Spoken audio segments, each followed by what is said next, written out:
दोस्तों, कहते हैं दुनिया में एक चीज़ ऐसी है जो अपना विनाश स्वयं ही करती है। वो है दुख, जो अपना विनाश खुद ही करता है। क्योंकि दुख, पीड़ा, कष्ट हमें ईश्वर के बेहद करीब लेकर जाता है, और जो ईश्वर के करीब चला जाता है उसे दुख और परेशानी होती ही नहीं है। आज मैं आपको सुनाने जा रही हूँ दुख और बीमारी से जूझ रहे ईश्वर के एक ऐसे अनन्य भक्त की कथा, जिनको पीड़ा से उबारने के लिए स्वयं भगवान आते थे। दोस्तों, भक्त श्री माधव दास की यह कथा सुनकर आप बिल्कुल हैरान रह जाएंगे। जी हाँ दोस्तों, ये कथा है भक्त माधव दास और पूरी जगन्नाथ धाम की, जहाँ आज भी भक्तों को बीमारी से बचाने के लिए खुद बीमार पड़ते हैं भगवान जगन्नाथ। श्री माधव दास जी एक प्रसिद्ध वैष्णव संत थे। जब उनकी पत्नी की मृत्यु हो गई तो उन्होंने भौतिक जीवन से पूरी तरह से वैराग्य विकसित कर लिया और घर छोड़कर जगन्नाथपुरी चले गए। वहां पहुंचकर वह समुद्र के किनारे एकांत कोने में बैठ गए और ध्यान करने लगे। वे ध्यान में इतने गहरे डूबे हुए थे कि उन्हें खाने पीने की भी परवाह नहीं थी। इस प्रकार जब कई दिन बिना किसी भोजन के बीत गए तो दयालु भगवान जगन्नाथ ने देवी लक्ष्मी को माधवदास के निपटान में महाप्रसाद से भरी एक सोने की थाली रखने का आदेश दिया। देवी लक्ष्मी ने प्रभु के कहे अनुसार स्वादिष्ट भोजन से भरी एक बड़े सोने की थाली तैयार की और श्री माधवदास जी के सामने रख दी। जब माधवदास ने आखिरकार अपनी आंखें खोली तो भगवान की कृपा देखकर उनकी आंखों में आंसू आ गए। खुशी खुशी उन्होंने प्रसाद ग्रहण किया और सोने की थाल को अलग रखकर फिर से ध्यान मुद्रा में चले गए। अगले दिन जब मंदिर के कपाट खुले तो पुजारियों ने सोने की थाली गायब पाकर हंगामा किया। सारे कस्बे में तलाशी ली गई और समय रहते वह थाली माधवदास के पास मिली। पंडों ने उनसे कोई प्रश्न किए बिना ही माधवदास को जोर जोर से कोड़े मारे और उसे सड़क किनारे छोड़कर चले गए। उस रात भगवान जगन्नाथ ने प्रधान पुजारी के सपने में दर्शन दिए और कहा, मैंने माधवदास की पिटाई का दर्द अपने ऊपर ले लिया है और जब तक तुम जाओगे और उससे क्षमा की भीख नहीं मांगोगे तुम सबके सब नष्ट हो जाओगे। इतना कहकर भगवान अदृश्य हो गए। घबराए हुए पंडा दौड़ते हुए माधवदास जी के पास गए और उनके चरणों में गिर पड़े। माधवदास ने उन्हें तुरंत क्षमा कर दिया। धीरे धीरे माधवदास जी के प्रेम की हालत ऐसी हो गई कि वे जब भी भगवान के दर्शन के लिए मंदिर जाते तो एक स्थान पर खड़े होकर बिना पलक झपकाए प्रभु को निहारते रहते। कई बार पुजारियों ने माधवदास को अपने आंखों से ओझल होते देखा। एक बार माधवदास को रात में मंदिर के भीतर बंद कर दिया गया और ठंड से कांपते हुए उन्हें एक कोने में लिटा दिया गया। भगवान जगन्नाथ ने स्वयं उस रात अपने भक्त पर रजाई उड़ाई थी। एक बार माधवदास को अतिसार यानी कि दस्त हो गया था। वह समुद्र के किनारे गया और वहीं रहने लगा। वह इतना कमजोर हो गया था कि उठ भी नहीं पा रहा था। ऐसी अवस्था में भगवान श्री जगन्नाथ एक युवा लड़के के रूप में प्रकट हुए और उनके मैले कपड़े धोकर और मल से सने हुए शरीर को साफ कर स्वयं उनकी सेवा करने लगे। जब माधवदास जी को जरा होश आया तो उन्होंने तुरंत पहचान लिया कि उनके प्यारे प्रभु उनकी सेवा कर रहे हैं। माधवदास ने शीघ्रता से उनके चरण पकड़ लिए। कहा, प्रभु आप मेरे जैसे नीच के लिए इतना कष्ट क्यों उठा रहे हैं? आप तो सर्वशक्तिमान हैं। यदि आप केवल यह चाहते तो मुझे आसानी से ठीक कर सकते हैं। भगवान ने कहा, माधव मैं अपने भक्तों को पीड़ित नहीं देख सकता, इसलिए मैंने स्वयं तुम्हारी सेवा की। आप जानते हैं कि प्रारब्ध कर्म भाग्य को भोगना ही पड़ता है। यही मेरा नियम है और मैं अपने नियम को कैसे तोड़ सकता हूँ? मैं अपने बेसहारा भक्तों की सेवा इसलिए करता हूँ ताकि वे अपने कर्मों का प्रायश्चित कर सके और दुनिया को इसकी सच्चाई दिखा सके। फिर प्रभु दृष्टि से ओझल हो गए। भगवान जगन्नाथ अपने भक्तों के सहायक बनकर उन्हें प्रारब्ध के दुखों से कष्टों से सहज ही पार करा देते हैं। प्रभु ने अपने भक्त माधव से कहा, अब तुम्हारे प्रारब्ध में 15 दिन का रोग शेष है, इसलिए 15 दिन का रोग तू मुझे दे दे। जिसके बाद प्रभु जगन्नाथ ने अपने भक्त माधवदास के बचे हुए 15 दिन के रोग स्वयं ले लिए।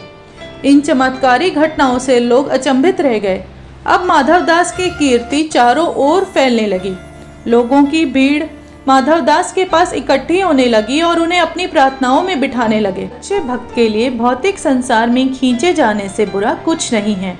भीड़ से बचने के लिए माधवदास ने सोचा कि वो पागलों की तरह व्यवहार करेगा, अतः वह पागलों जैसा व्यवहार करने लगा, अपने वस्त्र फाड़ने लगा और जोर जोर से भगवान का नाम जपता हुआ इधर उधर घूमने लगा। एक दिन वह एक स्त्री के द्वार पर जा पहुंचा और भीख मांगने लगा। वह कुछ खाने के लिए चिल्लाता रहा। उस समय महिला खाना बना रही थी और गुस्से में उसने उस पर रसोई का पोछा कपड़ा फेंक दिया। माधवदास बहुत खुश हुआ। वह फटा हुआ कपड़ा वापस अपनी झोपड़ी में ले गया और उसे धोकर सुखाया। तब उसने कपड़े की बत्ती बनाई और मंदिर में जाकर बहुत से दीपक जलाए। उन दीपों के प्रकाश ने मंदिर के चारों ओर उज्जवल सुनहरी चमक बिखेर दी और साथ ही साथ महिला के हृदय को भी प्रकाशमान कर दिया।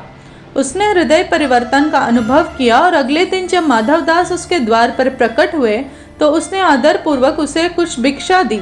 अंत में महिला परम भक्तमयी हो गई और दिन रात भगवान के ध्यान में डूबी रहती।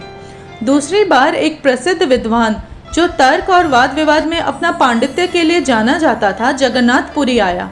उन्होंने माधवदास और उनके ज्ञान के कौशल के बारे में सुना। विद्वान ने माधवदास को शास्त्रार्थ में पराजित करने की इच्छा से उनसे शास्त्रार्थ करने का निरंतर दबाव डाला। भगवान के भक्त तो वाद विवाद में सबसे कम रुचि रखते हैं, जो उनके लिए पूरी तरह से अर्थहीन है।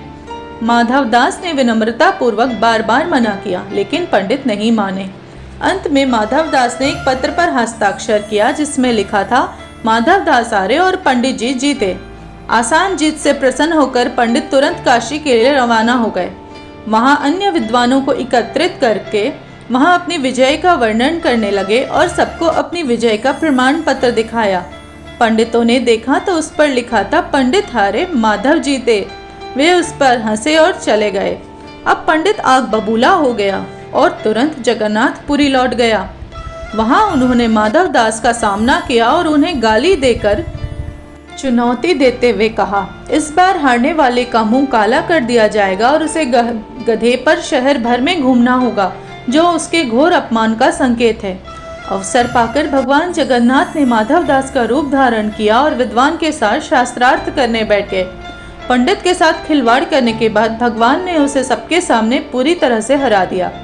अंत में पंडित द्वारा निर्धारित शर्त के अनुसार उन्होंने उसके चेहरे को काला करवाया और उसे गधे पे बिठाया और उसे शहर के चारों ओर घुमाया, जिसके पीछे सैकड़ों जयकारे लगाने वाले बच्चे दौड़ रहे थे।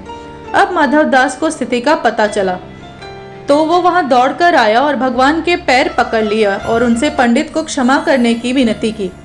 भगवान एक बार दृष्टि से गायब हो गए। माधवदास ने पंडित से माफी मांगी और उन्हें गधे से छुड़ाने में मदद की और दिलासा दिया। धन्य है ऐसे विनम्र भक्त। माधवदास के जीवन में ऐसे अनेकों उल्लेखनीय घटनाएं हुई। ये तो हो गई उस समय की बात, लेकिन प्रभु के भक्त वात्सल्य देखिए। भगवान जगन्नाथ को आज भी साल में एक बार स्नान कराया जाता है, जिसे स्नान यात्रा कहते हैं। स्नान यात्रा करने के बाद हर साल 15 दिन के लिए जगन्नाथ भगवान आज भी बीमार पड़ते हैं। इस दौरान पुरी में स्थित प्रभु जगन्नाथ का मंदिर 15 दिनों के लिए बंद कर दिया जाता है।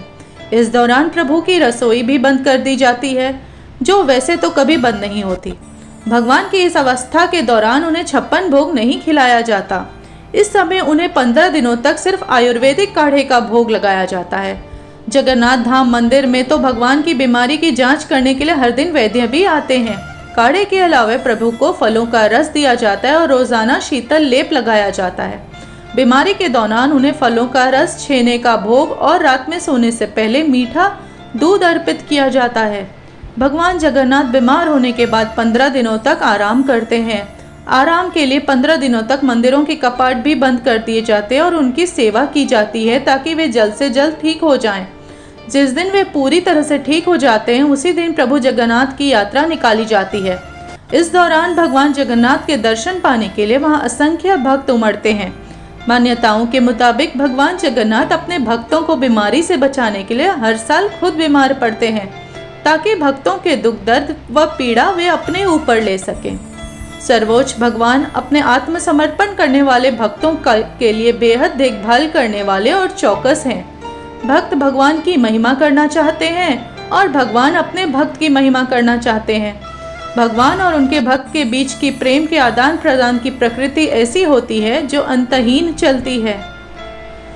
दोस्तों, कमेंट्स करके ज़रूर बताएं आपको यह कहानी कैसी लगी और चैनल को ज़रूर सब्सक्राइब करें।